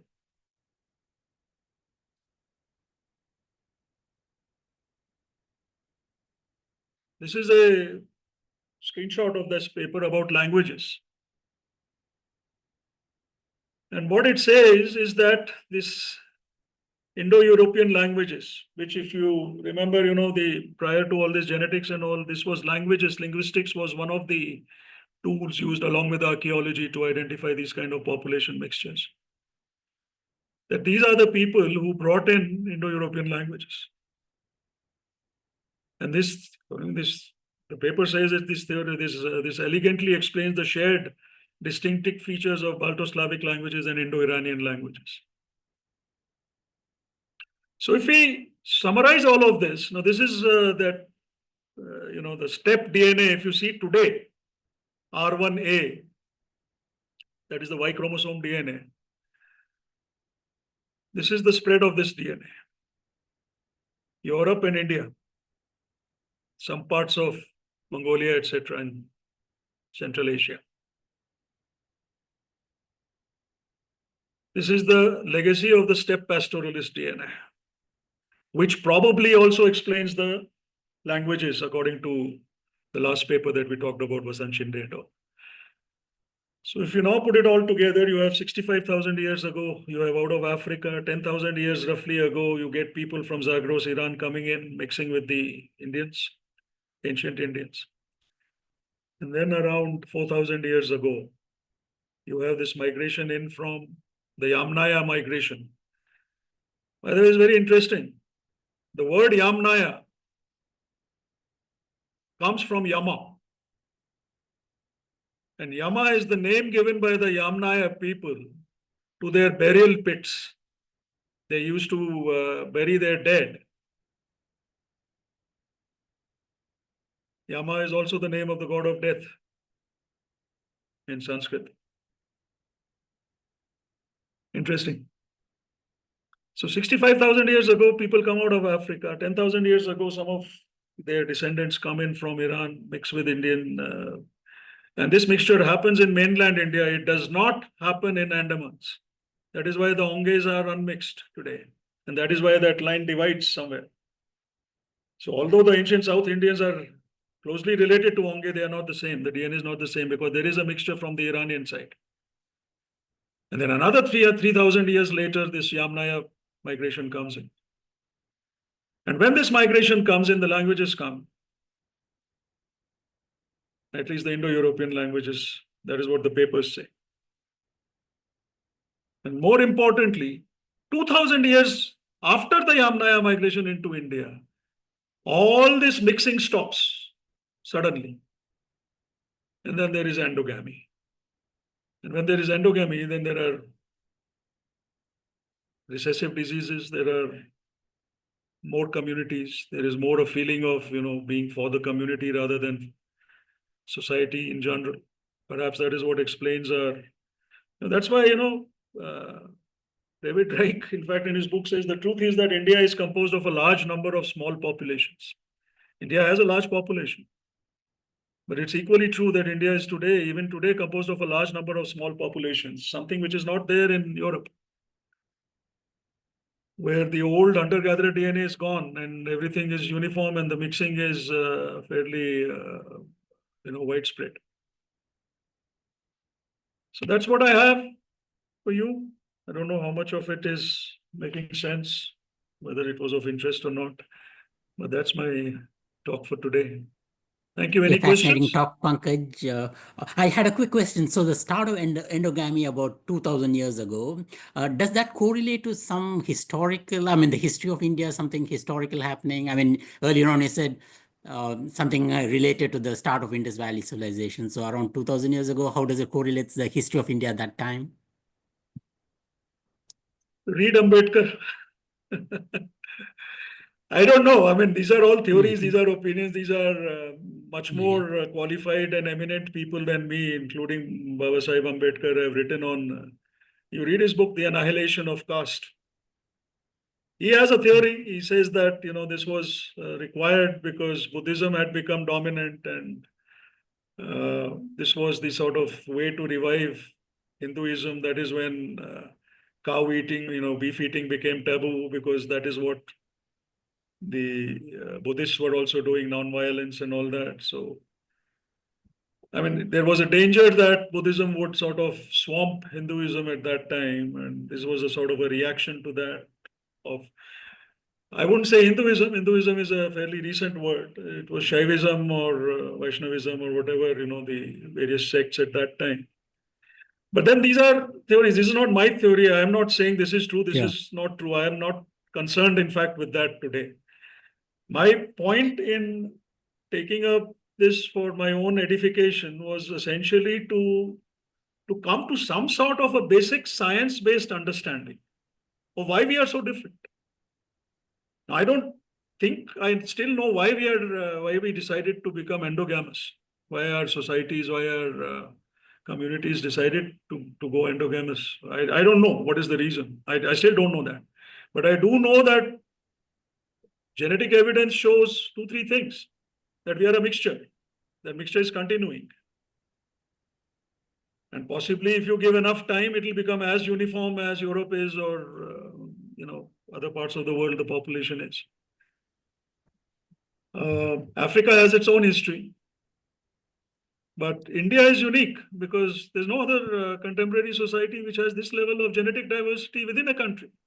And within a country which is geographically bounded in such a way that, it has been more or less shielded from the rest of the world for a long time. So it does tell us something that there was this mixture. And not just this mixture, there were previous mixtures, there are subsequent mixtures. In fact, the very interesting thing that came out of this was, the Roma gypsies in Europe, Eastern Europe. They are migrants from Rajasthan. And that migration has occurred only about 1000 AD, around that time. And it is possibly related to some persecution by some ruler or something of that sort which led them there. And that is again what the genetic studies tell us. It's fascinating. It's the sheer detective value, the forensic value is fascinating. But then it's also a very interesting thing that in front of our eyes, a science is developing into a technology. And that's why I wanted to stress that toolkit angle. I don't understand the mathematics behind it or, the biochemistry behind it, but it is enough for me to understand what the broad contours of what is happening here. What the science tells us, how dating can be done, how mixtures can be identified using statistical techniques to reduce dimensionalities. And really, when you see that line pointing at, a line where language and community is spread along that line, and everybody has a bit of this DNA and that DNA, but yet they are different. So Would you I like don't know, I mean, to it's take a little fascinating. tour? Yeah, definitely. Give me. Pankaj, you never mentioned the word Aryan anywhere. Did I miss it somewhere, or is it you mentioned it in some other? Pankaj, may I request you to stop sharing so that then we can see each other? Oh, sorry. Yeah. Yeah. So I have a Sundarajan's question about Aryans. Did you hear my question? Yes, I did, Sundar. No, I did not mention that word. And I don't think modern studies at least do not mention that word. I have a question. What has come up now is the Yamnaya, the Kurgan culture. You know, the new words have come up. The Andro Novo culture. I think this is a work in progress, and you know, the Aryan. What does that mean really? It was a construct of the 20th century, or maybe the 19th and the 20th century, by some British Indologists who applied their head. You know, they found several things. If you look at the decipherment of the Brahmi script by James Prinsep in 1830s, that whole process started with William Jones setting up the Asiatic Society because he was a linguist, he was a philologist, and he found a lot of similarity between North Indian languages and European languages. And you know, on one level, I admire those guys because they came up with theories from scratch. They scrapped and scrounged, and you know, they got artifacts from all over the place in an era when even photography had not been invented, and you know, all that. Inscriptions from this pillar, that pillar, decoding scripts and stuff like that, which is fantastic. But then I guess it is only to be expected that there are certain theories that they would have, like William Mortimer, I mean, the guy who came up with this Aryan invasion theory, the Archaeological Survey of India had in as late as 1940s, I think, just before independence. Now, he finds some skeleton somewhere. He says this is indicative that, you know, there was a war or people were killed and things like that. I mean, skeletons are there. I mean, people die, people are buried. It is not that they were always being cremated. I mean, rituals were different at that point of time. And they still are in our country. I mean, there's a huge variety of death-related rituals. So he's the guy who came up with the Aryan invasion theory. But I think the Aryan invasion theory is discredited a long time back. But then so is, you know, another sort of narrative which I've heard is that, you know, we are the most ancient, we went out, our languages went out, they are the... I don't know whether there is any genetic evidence for that. There is none so far as I know, because, you know, our mitochondrial DNA is unique in the world. And we do not find this mitochondrial DNA elsewhere. So, okay, did our males go out? If our males went out, they would still have had some spliced DNA, etc. In the whole genome analysis, it should show up. It's not showing up. So I don't know. I mean, I'm just as much a student, maybe just a couple of steps ahead of you as far as this topic is concerned. It's just that I'm interested, so I'm just trying to find out, because there was so much of clutter going on. There was so much of talk of this and talk of that going on, especially, you know, with social media and stuff. Just trying to see, but I'm convinced of a couple of things. One, that there was in-migration from the Zagros mountain area, 7,000 BC, 6,000 BC, something like that. So, it may be even earlier. In fact, the last paper says 8,000 BC, and I think they're right, because you see, there is this confusion that farming was brought in by them. No, farming was not. Farming developed indigenously in India, but by a group of people who were a mixture of the ancient South Indians and the Iranian herders. And sometime when, around the time that farming was developed in India, very shortly thereafter or around the same time, it was also invented in Zagros.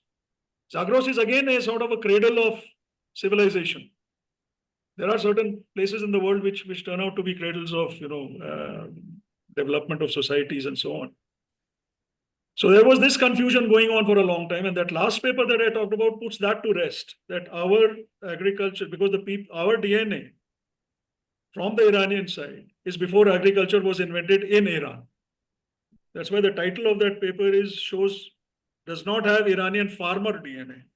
It has Iranian herder DNA. People read the title, people say Iranian DNA nahi hai, we are all indigenous, we are pure, all that. It's not like that. It is, in fact, Vasant Shinde himself, said that. He says we have gone out. Yes, we have gone out. We have gone out to Gonur. We have gone out to Shahre-Sokhta. It means the Hadappans had gone out. So the Hadappans were what? Hadappans were essentially a mixture of the Iranian DNA and the ancient South India. That is what the Hadappans were. There is no trace of steppe pastoralist DNA in the Hadappan, those 11 Gonur outliers, Shahre-Sokhta, or the Rakhi Gadi. It's not just, people say there's only one sample from Rakhi Gadi. What can you infer from that? No, it's not one. There were 62 samples recovered there. There are several others recovered on the western peripheries. And both these studies were done by the same group of scientists, the ones which came out in 2019 September, on the same day. They just split it into two because they were tackling two different topics. One was talking about the Yamnaya in migration, and the other was talking about the Rakhi Gadi samples. So, that much I am convinced about that last line that I showed of 60,000 years ago, 10,000 years ago, 4,000 years ago. I think that seems to me to be correct. But then, I am not a researcher. I'm only a student who is interested in it. That's all. And I'm trying to learn from books and articles, etc. So, Pankaj, what Hey, about the people Pankaj. from northeast of India? Yeah, I haven't really talked much about them. There is also an in-migration around the time, 4,000 years ago, around the time of the Yamnaya migration. There is also an inflow from the east. And unlike the earlier Iranian migration, it is thought that the hardy rice varieties came with those people into India, the Japonica and all that. And that is what indicates the, there are two different migrations here. There's the Austro-Asiatic, which is from the Indonesia, Malaysia side. And there is Tibeto-Burman, which is from the Chinese side. The Nagas, for example, their DNA is very close to the Chinese. But you have Santals, you have Bhils, the tribal populations of Central Asia. The language is the Munda language, for example, is not a Dravidian language. It is not an Indo-Aryan language, Indo-European language. It is an Austro-Asiatic language. So there are people who study these things, who are linguists, who are philologists and all that. And now the DNA confirms that. So you could have people migrating from various places. After all, there is nothing stopping people. I mean, there's no political barriers at that point of time, or even physical barriers, except for the Himalayas and the oceans and seas which surround us. So, for example, the out of Africa thing, there is a debate between whether, these people went into Australia by following the coastal route in India, or they cut through the center. The consensus seems to be veering more towards the coastal route. And that is what shows up in terms of some, archaeological sites in Karnataka and even in Sri Lanka. One thing we must also understand is that the older you go, the more deeper you go into the past, the geography also was different. Australia was not that isolated from the tip of Asia as it is today. There were land bridges. There were, the oceans were lower at certain points of time because of the ice ages and all that. So there's a whole mix of disciplines which is really coming in here. I mean, if you read Tony Joseph's book, he talks a lot about this. How they figure out ice ages and the dates is not, they take samples from oceans, from seabeds. And then there are certain isotopes of oxygen which go up during warmer periods, come down during colder periods. And if you dig and drill on the ocean floor, you can come up with a series of samples, and you get these marine isotope stages. And you look that term up on Google, you will find it, marine isotope stage 1, 2, 3, 4, 5. The odd ones are warm periods. The even ones are glacial periods. And one such glacial period has occurred around 65,000 years ago, which matches very nicely with the out of Africa migration dates from the DNA studies. So, yeah, I mean, this has been going on all over the world. I mean, we are talking about they came into India, but what is India? India is a political concept today. Into this part of the world, I mean, this would have been maybe part of the main street. People were coming and going all the time, especially following the coastal route. So yeah, there is, I didn't talk much about that. There are studies on migration from the eastern side, but I didn't touch that today because the focus was more on the Indo-European languages and Dravidian languages and stuff like that. Pankaj, a quick thing. This is Kumar. It's a very lovely Hi, Kumar. presentation. Yeah, thanks. Great presentation. Thanks for the details. A couple of things. One is what is fascinating is it is still. I think I want to emphasize that it is still work in progress by many scientists. One question that one comment in the first part. By the way, the first part was very nice presentation of the things. There is a very nice article like this is like a Scientific American. 80s, late 80s by Hofstadter. It actually covers some of these things very nicely for people who want to further pursue. Species is, I guess, probably a minor second order point. Species is probably still not very well defined. It is like we are one species, but so is Komodo dragons. But it's very, it's not just in that particular sense, we're not particularly unique. There are many such single species. Coming back to your more interesting second part, a couple of, I'm not quite in front of a computer, but I did review some of the paper that had these 120 plus authors or something to that effect, where they did 7 or 9 skeletons, I don't remember exactly how many, and did a little bit of a very selected, not because they were motivated, but because they could get only a very small subset. Sometimes I wonder if we are drawing larger conclusions from smaller samples and more to be discovered as the time goes by, simply because this toolkit and its applicability is just begun, like probably give or take 10 years ago. And it would probably continue evolving. And the second part that somewhat concerns me is the more cataclysmic events that also change this DNA in a way that sometimes we don't recognize, like the one which I was reading from Yale. I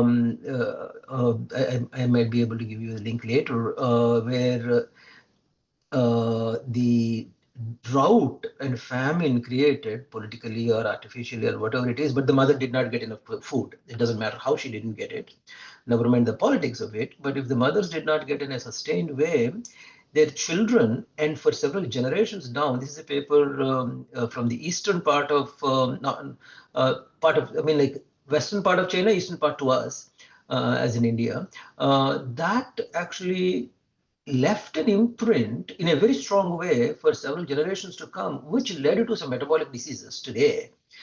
The reason why I brought it up is because some of these cataclysmic events that happened, this one we know because this happened in the 1800s and the very many famines created during the British occupation is well documented.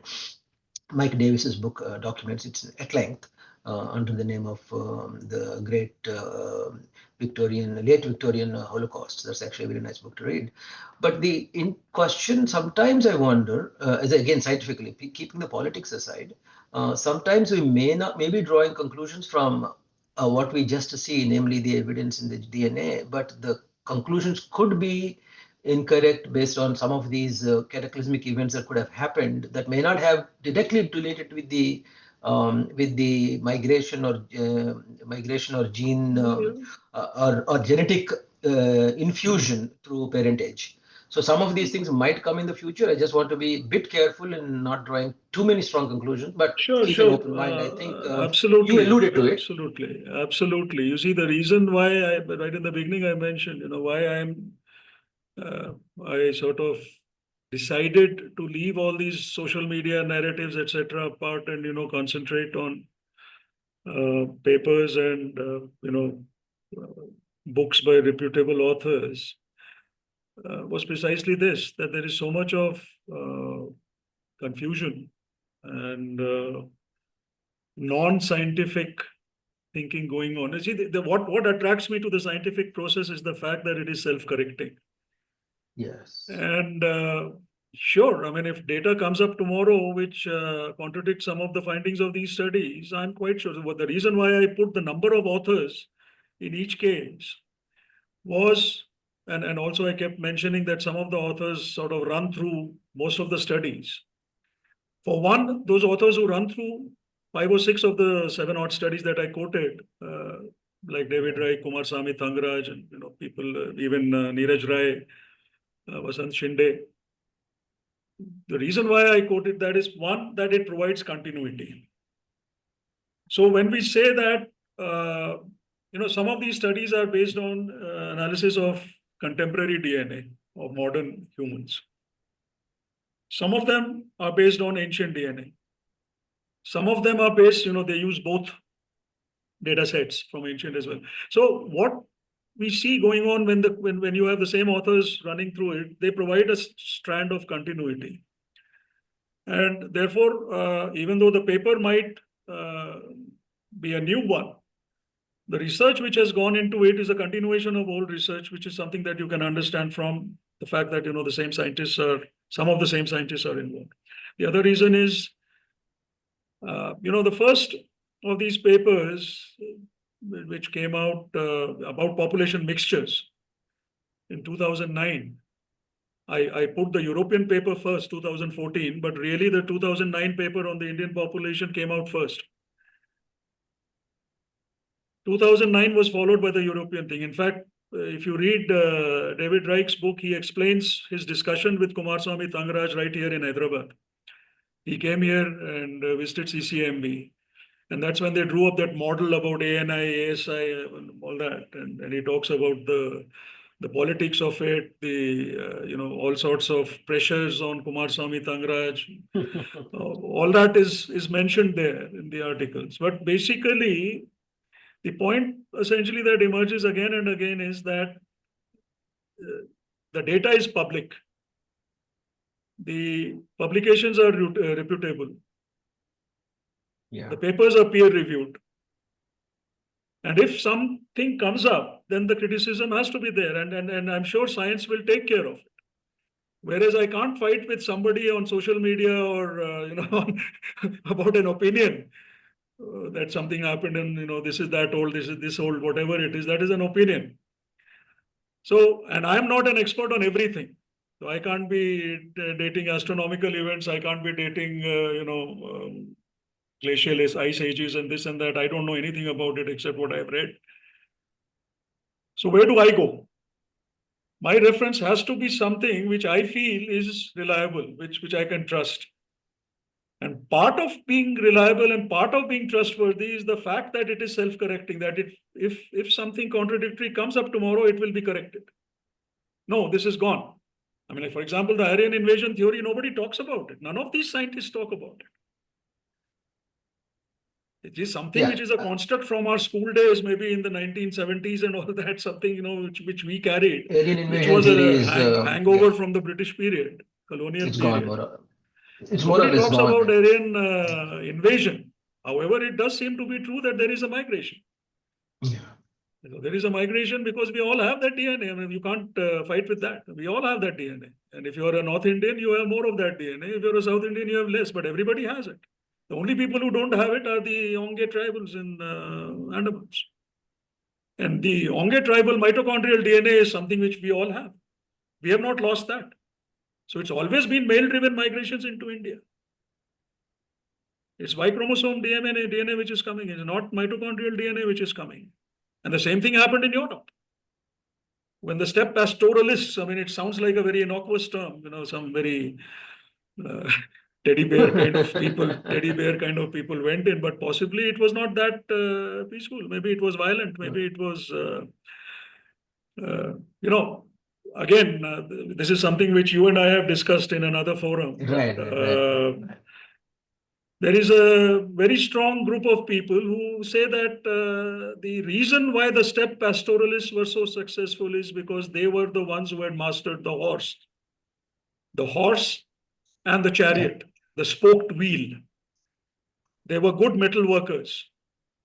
They were able to make a spoked wheel as against a solid wheel, which is a chariot, which is not a chariot. That is a cart. If you see the technical definition in archaeology, a spoked wheel with a horse, hooked onto it is like a tank. It's like a nuclear bomb of that age. And these are herders. These are not farmers. These are pastoralists. Teddy bear terminology.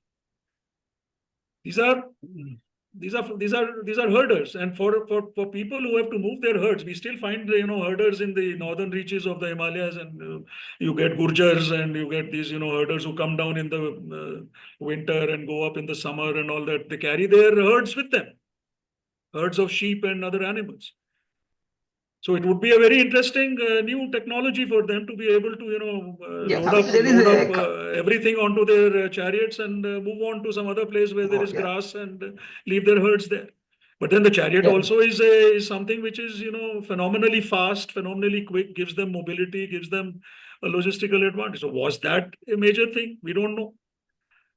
Yeah, I mean, there are chariots discovered in, there is chariots discovered. I know, there is a controversy about Sinoli, for example, all sorts of things are there.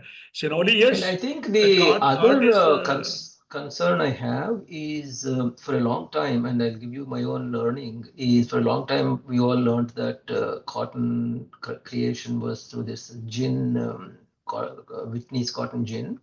What bothered me, and I'll connect back to your point of view as well. What bothered me was there was no cotton in Americas, at least not natively anyway. So how could they have invented this, and especially not natively available cotton?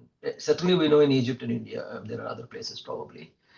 They didn't have gin. And further, when I finally researched as to where Whitney got it, it turns out that actually they did bring the rotor gin from India to the Missouri, and from there he took it for the longer cotton species versus shorter cotton threads, and he modified it. But the patent was done by Whitney, which is of course historically documented. The fact that they brought old gins from single rotors are available actually in museums down where actually I personally went and saw them in Atlanta to clear my head. Kumar, so sometimes Kumar, so the reason why I'm bringing that up is because sometimes we may need the reason why I'm bringing it up is because this is the only country that I know of in the world where glacial rivers meet tropical land for over 3 million square miles. Kumar, can we have questions rather than? I'm coming to that. No, just give me a second. Kumar, you are expanding the topic beyond what the topic of the discussion. Kumar, we'll talk about this some other time. It's already 11 o'clock here, 11 p.m. Right, I know. So why don't you go ahead? We'll catch up later. Yeah, sure. Any other questions, please, from that, anybody? Yeah. Any other questions from anybody about the talk? Yeah, Pankaj, I've put it in my chat. See, I think we have a lot of migrations into India, fewer out of India. Is that because of agriculture advancements? Can we say that? I would say, see, again, this is speculation. I'm not, there are no scientific studies, etc., about why certain things happen. What happened? Yes, a study can tell us. But yeah, I agree that this is a very plausible reason that, you have a very fertile territory, especially just south of the Himalayas, where you have a lot of rivers and there is a lot of fertile land. And the temperatures are such that they are conducive to multiple crops a year. Yeah. So there is no reason really. Why would you want to go out? You are prosperous. You are food security is one thing. Probably the migrations happened then on those times. That must have been a very big issue. Food security. Yes, I agree with you. As a hypothesis, it's a very valid hypothesis, I think. As a very, very valid. But what really happened, whether that was the real reason, I don't know if scientific studies can tell you these kind of things. Yeah, they can maybe find out a lot of corroborative evidence. But these guys were pastoralists. That was very clear. They were not farmers. Yeah, that's one thing. Yeah.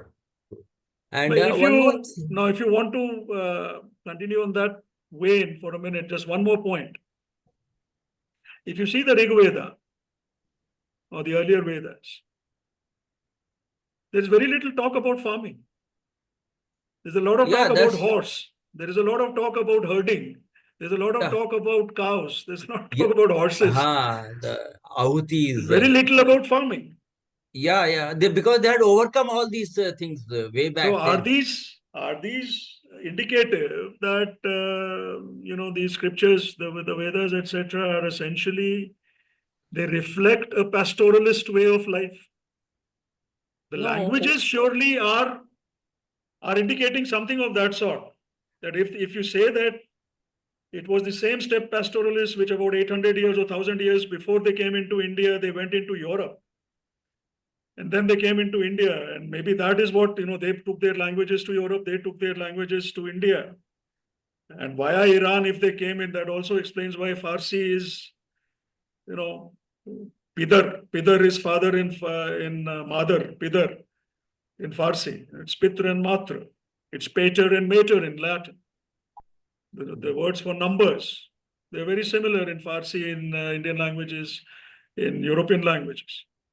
So did they bring in these things? So no, these are all points which we can speculate about and try to fit in, and possibly some of them will fit very well. I mean, but whether this is what really happened, who can say? Pankaj, It will ultimately have to be, a transition from science to some sort of belief. Pankaj, Some logical beliefs. Logical belief, no doubt. One simple question: since Sure. people have moved from Africa to all over the place, and we also read that Tamil is the oldest language in the world, there is a lot of contradiction in that. How would it be possible? Why do you say there is a contradiction? That means, you explain to me, I can't understand this. Why do we talk about languages? What do we know about languages? If a language is written, then we have some documentary evidence or some archaeological evidence, some tangible material evidence of it. If it is not written, does it mean the language did not exist?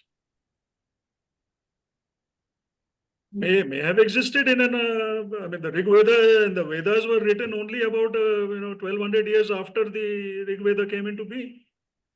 The writing was done only after Panini's grammar and the Brahmi script and all that, which is in Ashokan times or close to that. Say Buddha, Mahavira, Ashoka, Maurya dynasty. That is the time after 500 BC. Whereas the Vedas are said to be 1500 BC at least. So at least for 1000 years, they were passed along in an oral tradition. Okay. The way I would answer is, if this Yamnaya thing, if they came in around 2000 BC, and they brought in the Indo-European languages, including the Proto-Sanskrit or whatever, then what was spoken here prior to that? Yes. Now, I don't want to get into that debate about how old Sanskrit is. It's not 2000 BC, it is 20,000 BC. All that is baseless because we don't have data. So let's not talk about that. But what we can talk about is it's clear that there was a steppe migration because the DNA shows that. It has dated it. The DNA has also dated it, 2000 BC. So what was spoken here prior to that? Now, one thing that I find very interesting, which Tony Joseph mentions in his book, Ancient Indians, so essentially what we are asking is what was the language of the Indus Valley civilization? Because the Indus Valley civilization, the peak period of that was about 3000 BC to 2000 BC. Although it started developing around 4000 BC or even earlier. But the mature Harappan period, as they call it, is about 2500 BC to 2000 BC or 3000 BC to 2000 BC. This is before the steppe pastoralist DNA came in. And these people were trading with countries in the Middle East. They were trading with countries in Africa. The Harappans were trading. We have found artifacts there. We have found archaeological evidence of Harappan trade there. So obviously such trades, there is some script there because we have Harappan script, is still not deciphered, but it's there. Whether it's a script or whether it is some sort of a logo or whatever it is still under debate. But it is quite obvious that a language was being spoken. I mean, languages have been spoken for much longer. I mean, languages must have been spoken ever since man could speak. By the way, that itself, that mutation which allows us to speak is dated to something like 45,000 years ago. This is after Homo sapiens came out of Africa. So, I mean, this is again speculation, but this is something which is related to, defect in that particular gene is related to speech problems today. And that is one of the things that they say is that, the reason is that it is basically essential. That mutation is what allowed us to speak and gave us a competitive advantage against possibly other humanoid species of that time. Now, if you started speaking, if you were able to vocalize 40,000, 45,000 years ago, and what are we talking about here? We are talking about after agriculture, which is the last 10,000 years. So there's a big gap there. So some languages must be spoken. Now, what I was pointing out was that, the Harappan language, what was it? Is there a clue in one particular fact? There's a small area of Baluchistan where a language is spoken called Brahvi, B-R-A-H-U-I, Brahvi. And if you look at the root words, this is what linguists do and philologists do when they compare languages. If you look at the root words in Brahvi, they are identical to that of Tamil. What are root words? The words which would be used for, most likely be the oldest words in a language. The words for body parts, the words for numbers, the words for basic food grains. Why food grains? Now, this is a whole topic in itself. If you bring in food grains, that means you are saying the language is newer than 8,000 years old or 10,000 years. Because that is when farming started. Prior to that, the hunter-gatherer had no use for food grain, names for foods and, grains and stuff like that. Maybe animals, yes.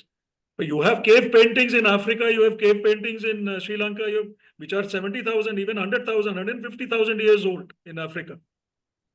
So man was expressing himself. Man could paint. Man. So it's not that you are dumb. When it comes to languages, in my view, it's a foolish exercise to say this is older, that is older. Maybe in India, Tamil is older than Sanskrit. If this Yamnaya migration is what brought in Sanskrit, maybe Tamil existed. Maybe a Proto-Tamil was what was spoken in, or Proto-Dravidian was what was spoken in the Harappan civilization. Maybe. But then who is to say that the Proto-Sanskrit which the Yamnaya brought in was not being spoken in the European steppe 5,000 years ago? They came in here only 4,000 years ago. Pankaj, may I request that this conversation be taken offline, because we are going far away from the topic, and you can have this as an endless conversation. Fine with me. Whatever you decide. Gone well past 2 hours. Yeah.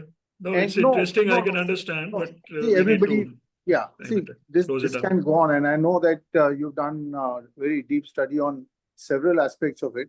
Perhaps if there is interest and if you also agree, then a few months later we can have another talk, on perhaps language or any other topic that you might wish to talk on, or Sundar or Sharat. Sure.